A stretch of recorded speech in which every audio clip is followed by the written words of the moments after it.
Good evening. Welcome to South Asia Newsline. I'm Lepakshi Khurana. Here are the top stories we're tracking for you on Monday, the 7th of February. Several states in India reopen schools as coronavirus cases decline.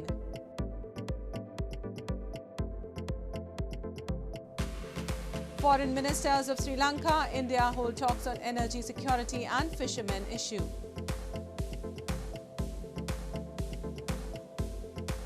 An Indian flag flies at half-mast in honour of singer Lata Mangeshkar. And now for all the details. Schools and colleges reopened for physical classes on Monday in several states across India as authorities have eased down restrictions amid a decline in coronavirus cases. India's single-day infections dropped below 100,000 on Monday as it logged around 83,800 cases in the past 24 hours. Schools and colleges were open for offline classes in several states across India on Monday as authorities have started easing down restrictions amid a decline in coronavirus cases. In Lucknow and capital New Delhi, the classes resumed for standard 9 to 12, while Ahmedabad began classes for standard 1 to 9 while adhering to Covid-19 protocols. A spike in coronavirus infections due to the new Omicron variant had prompted the closures early in January. The temperatures of the students were checked and hand sanitized as they arrived wearing masks at schools. India's single-day infections dropped below 100,000 for the first time in 32 days on Monday, as it logged around 83,800 fresh cases, taking the active cases to 1.10 million. ये corona के कारण school बंद हो रही है फिर शुरू हो रही है बार बार ऐसा हो रहा है इसलिए हमें पढ़ाई में प्रॉब्लम्स हो रही है और यहाँ स्कूल में हमें कोरोना ना हो इसलिए सारे प्रिकॉशंस लिए जा रहे हैं. Health experts have said only 5 to 10% of the infected have sought hospitalization after the arrival of the Omicron variant in India. India's Health Minister Mansukh Mandavia on Monday said the country has so far administered over 1.7 billion COVID-19 vaccination doses, including booster shots, to its eligible population aged above 15 years. And Sri Lanka's Foreign Minister G.L. Peiris on Monday held talks with his Indian counterpart S. Jaishankar in New Delhi to boost bilateral cooperation. The two leaders discussed economic and investment initiatives that will strengthen Sri Lanka. The talks also focused on additional steps to enhance Sri Lanka's energy security and recognized the importance of tourism and people-to-people linkages. They also discussed the fishermen issue and agreed that bilateral mechanisms should meet early. Jaishankar informed in a series of tweets. The meeting came days after India extended a $500 million fuel credit line and a $400 million currency swap facility to the island nation. Sri Lanka is struggling with its worst financial crisis in years, with reserves hitting $3.1 billion last December. The country has to repay about $4 billion in debt repayments this year. And China pledged closer cooperation with Pakistan under the China-Pakistan Economic Corridor as Pakistan's Prime Minister Imran Khan and Chinese President Xi Jinping met in Beijing on Sunday to discuss strategic and economic relations. Khan's visit came as Pakistan grapples with record high inflation and foreign inflows have become critical to its economy. Pakistan and China on Sunday agreed to further enhance strategic and economic relations and fast-track the second phase of CPEC, the China-Pakistan Economic Corridor project, during talks between Pakistan's Prime Minister Imran Khan and Chinese President Xi Jinping in Beijing on Sunday. The two leaders discussed a host of issues including the situation in Afghanistan, the slow pace of the CPEC, and increasing concerns of Beijing over recurring attacks on Chinese personnel working in its various projects in Pakistan. Meanwhile, Beijing opposed to any unilateral actions as it called for resolving the Kashmir issue with India peacefully, a joint statement said. Prime Minister Khan also met his counterpart Li Keqiang on Saturday, who said he would encourage Chinese business enterprises to invest in Pakistan as the two sides signed a host of agreements in areas including industry, investment and infrastructure, reports suggest. Khan's 4-day visit to China came as Pakistan grapples with record high inflation and foreign inflows have become critical to its economy, given that its external account deficit has widened. It also underlined Islamabad's financial dependence on China, as the Western powers have been ignoring Pakistan for quite some time. And moving on, prolonged power cuts and over that hefty electricity bills have continued to trigger unrest among the people of Gilgit Baltistan. Locals say they are having a distressing time, but authorities are not doing anything to solve the issue despite the region having abundant water resources to generate sufficient electricity. There is anger and loathing among residents of illegally occupied Gilgit Baltistan territory as frequent power outages continue to disrupt their lives, and over that they have to pay hefty electricity bills. Locals said they are having a distressing time and authorities are not doing much to solve the issue despite the region having abundant water resources to generate sufficient hydroelectricity. Coordinator of the Chief Minister of Gilgit Baltistan said despite him being part of the ruling government, he was helpless and claimed the people of his constituency had to suffer this injustice. इस इलाके के अंदर power houses बनाने के लिए इतना potential मौजूद है कि अगर हम यहाँ पर बिजली घर सही मानों में मनसूबाबंदी के साथ बनाए तो हम पूरे गिलगित बल्तिस्तान को बिजली दे सकते हैं। ऐसा बदकिस्मती से यहाँ पे नहीं हुआ। अब भी इस तहसील इश्कोमन के अंदर 3 पावर हाउस है, चौथा पावर हाउस भी 2 मेगावाट मेरे ख्याल में इस साल मुकम्मल होने को है। उसके बावजूद भी अगर हम लोड शेडिंग में रहते हैं, मेरे ख्याल में ये हमारे लिए भी लम्हा फिक्रिया है और मुतल्लिका जो वाटर एंड पावर डिपार्टमेंट के जो लोग बैठे हैं उनके लिए भी लम्हा फिक्रिया है। आज के बाद मुझे ये नहीं कहना चाहिए मैं हुकूमत के अंदर हूँ, किसी तरीके से भी जो है हमें ये नाइंसाफ़ी कबूल नहीं होगी। Locals have time and again held protests over the issue and accused Pakistan of melting out a stepmotherly treatment to the illegally occupied region, failing to develop the infrastructure and leaving them high and dry. Basant Panchami is one of the most important festivals in Nepal, which is celebrated with great fervor.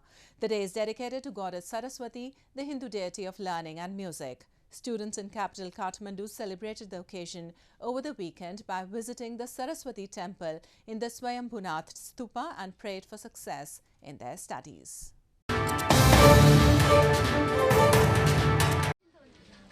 Students celebrated Basant Panchami as they climbed up the temple located on the hilltop of the UNESCO World Heritage Site, Swayambhunath in Nepal's Kathmandu, over the weekend and prayed to Goddess Saraswati and wrote their name on the wall. The walls and edges of the temple are filled with names and scribbles in places where anyone can reach, some guided by parents while some writing on their own. The day of Basant Panchami in Nepal is considered an auspicious day to mark a fresh start to know the alphabet. Basant Panchami, which is also popular among students as Saraswati Puja, falls on Shukla Panchami of Nepali month, which marks the beginning of spring season.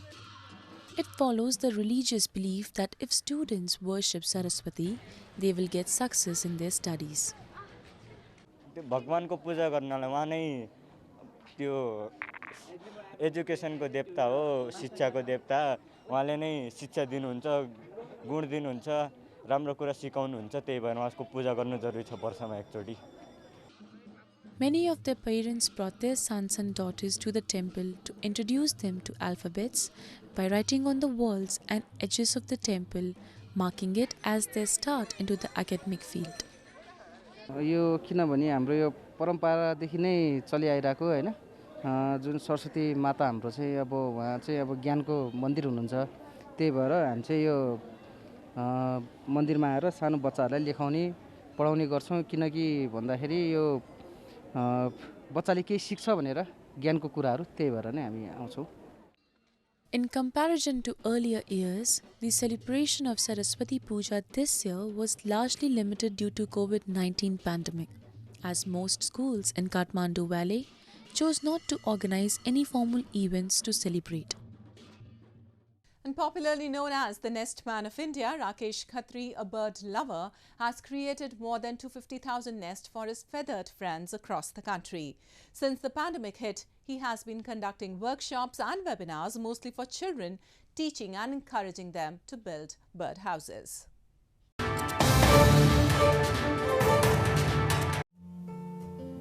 Rakesh Khatri, popularly known as the Nest Man of India, has revolutionized the world of housing for birds by creating more than 250,000 nests for his feathered friends. A bird lover since childhood, when Khatri moved to a close-up urban concrete jungle, he started missing the birds, so he built some bird houses with discarded coconut shells. Khatri soon had birds in his residential society of concrete buildings with no open space. Since then, there was no looking back for him as he went on to conduct many workshops and webinars, mostly for children, teaching and encouraging them on how to build birdhouses, and has contributed to the making of thousands of birdhouses in the country. मैंने देखा एक mail उड़ता हुआ आया, वो उस घोंसले पे बैठा, थोड़ी देर के बाद वो उड़ गया, थोड़ी देर बाद वो अपनी फीमेल के साथ आया और उनके मुंह में तिनके थे, उन्होंने उसके अंदर तिनके रखने शुरू कर दिए। ये बड़ा मैस्मराइज और बड़ा ही सम्मोहित करने वाला दृश्य था कि आपने एक चीज़ बनाई और उसके ऊपर उस चिड़िया ने आके अपना घर बनाया। लगा ये सक्सेस हो गया। 2 मिनट के अंदर वो 19 के 19 घोंसले जो लोग थे पड़ोस के, जो हंसी उड़ाते थे, वो सब लेकर सबने लगा दिए। और 3 दिन बाद जब उस घर में गए तो हर घर के बाहर जहाँ घोंसले लगे थे उसमें वो चिड़िया थी। तो ये एक सबसे बड़ा टर्निंग पॉइंट था। Khatri has also been featured in the Limca Book of Records and has received the National Award for Outstanding Efforts in Science and Technology, and also has a chapter dedicated to him in a 4th standard textbook in schools. And the Indian flag flew at half-mast at government buildings on Monday as the nation observed 2 days of mourning over the demise of legendary singer Lata Mangeshkar at the age of 92. Tributes have continued to pour in as fans remember the country's very own Nightingale's melodious voice, who refined music and melody for generations of Indians. The Indian flag flew at half-mast on Monday at all government buildings in the national capital New Delhi in honor of legendary singer Lata Mangeshkar, who died at the age of 92. India's very own Nightingale Mangeshkar passed away on Sunday morning due to multi-organ failure at Mumbai's Breach Candy Hospital, where she had been admitted with Covid-19 for nearly a month. Fans of the singer mourned her death and paid tributes to her as they remembered her melodious voice. State governments including in Maharashtra, Madhya Pradesh, Tamil Nadu and northeastern Sikkim announced 2 days of mourning over her demise. The iconic singer's cremation on Sunday was attended by several celebrities and politicians, including Prime Minister Narendra Modi. Her nephew Adinath Mangeshkar was seen bringing the Asthi Kalash or urn of ashes from the cremation spot on Monday, while fans continue to pay tributes at the site. मेरे भारत को युगों युगों तक लता जी इसलिए प्रेरित करती रहेंगी अपने सत्य से, अपने कृत्य से, कि जब देशभक्ति की बात आएगी तब लता जी का गाना प्रेरित करेगा, जब ईश्वरीय भक्ति की बात आएगी तब लता जी का गाना प्रेरित करेगा। जब तक मानव जाति जीवित रहेगी इस जगत में, इस चराचर जगत में, जब तक मनुष्य को प्रेम करना ये अनुभूति जीवित रहेगी, तब तक लता जी प्रेरित करती रहेंगी। तो लता जी हमारे स्वप्न में, हमारे हकीकत में, हमारे कृत्यों में, हमारे सत्यों में सदैव जीवित रहेंगी। Born in 1929 in pre-independence India, Lata Mangeshkar began singing in her teens, and in a career spanning 73 years, she sang at least 15,000 songs in 36 languages. She enthralled music-mad Indians with her lilting voice and sheer range, and some of her songs are used as prayers in temples, shrines and schools. She received India's highest civilian honour, the Bharat Ratna, in 2001, and in 2009 was awarded Legion of Honour by France. India's Vice President M. Venkaiah Naidu, in his obituary reference in the Parliament on Monday, said that the death of the singing legend has marked the end of an era in the music industry. Her doctor informed she had a smile on her face even in her final movement. Well, that's all we have for you from South Asia this evening. Now our viewers can watch the show on southasianewsline.com. You can also visit us on facebook.com/SAsiaNewsline and follow us on Twitter @SAsiaNewsline. That's all in tonight's edition. We'll see you same time tomorrow. Good night.